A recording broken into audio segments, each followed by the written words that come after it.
নমস্কার, সুভদ্রা রান্নাঘরে আমার সকল দর্শক বন্ধুকে জানাই স্বাগত। আমি শিউলি। আজকে আমি আবার একটা নতুন রেসিপি নিয়েছি। এটা শীতকালের খুব ফেভারিট জিনিস সবার পক্ষে, মানে আমরা সবাই এটা ভালোবাসি খেতে। সেরকম একটা জিনিস যেটা হচ্ছে আমি আজকে মশালা চা বানাবো। দেখো, তার জন্য আমি কি নিয়েছি, একটু তেজপাতা টুকরো করে নিয়েছি, আর মানে বড় এলাচ নিয়েছি হাফ, যেহেতু আমি কম চা বানাবো।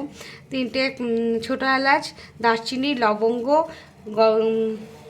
কালো গোলমরিচ, আদা গ্রেট করা, আর এটা হচ্ছে কালো তুলসী পাতা। এটা খুব ভালো শীতের দিনে তুলসী পাতার রস খাওয়া। এবারে তোমাদের দেখাচ্ছি আমি চাটা কীভাবে বানাচ্ছি। প্রথমে আমি একটা পাত্র বসিয়ে দিয়েছি গ্যাসের মধ্যে। এবারে আমি 1 কাপ জল দিয়ে দিচ্ছি। 1 কাপ জল দিলাম।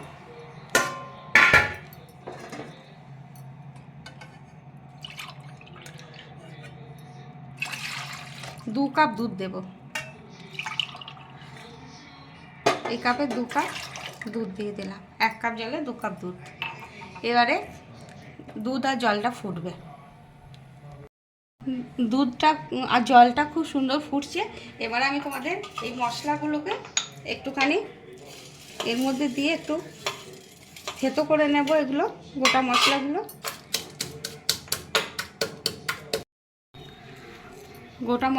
আমি সব থেতো করে দিয়ে দিলাম গরম মশলাগুলো।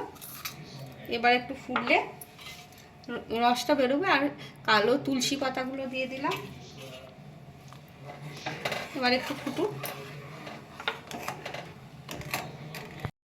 এবার আমি চা পাতা দিয়ে দিচ্ছি।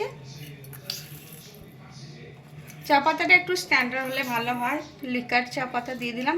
এই চামচের 3 চামচ মতো দিলাম, 2.5 চামচ মতো দিলাম। এবার একটু ফুটবে।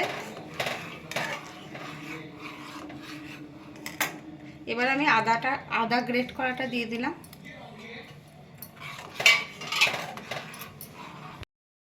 দেখো চায়ের কালারটা দেখো, দারুণ সুন্দর কালার এসছে। চাটা একদম গোলাপি কালার এসছে। এবারে আমি চিনিটা দেব। চিনিটা কিন্তু লাস্টে। 3 কাপ জল টোটাল, তার মধ্যে আমি 2 চামচ চিনি দিয়ে দিলাম। ব্যাস, আর চিনি দেব না। দেখো আমার চা রেডি। এবার আমি চাটা কিন্তু অফ করে কিছুক্ষণ চাপা দিয়ে রেখে দেবো। তারপর তোমাদের সার্ভ করে দেখাবো। এবার আমি চাটা ছেঁকে নিই। দেখো কালারটা আমার যে ভালো লাগছে, আহা! আমি চা খেতে খুব ভালোবাসি। এবার আমি চাটা ছেঁকে নিচ্ছি। আমার মশলা চা রেডি এবং সার্ভ করে দিয়েছি। তোমরা ঠিক এইভাবে বানাবে, বানিয়ে খেয়ে দেখবে অসম্ভব সুন্দর হয় চা খেতে। এইরকম চা করে বানিয়ে খেতে। আর শীতকালে তো এরকম চা ভীষণই ভালো লাগবে খেতে, গরম গরম শীতের সময়। আর আমরা চা খেতে খুবই ভালোবাসি। আমি মানে প্রত্যেক দিন এই চাটা একবার করে বানাই। যাই হোক, আর আমার একটা জিনিস ছিল না, সেটা হচ্ছে তোমার ওই যে গোলাপ ফুলের পাপড়িটা ছিল না, নাহলে গোলাপ ফুলের পাপড়িও আমি দিই।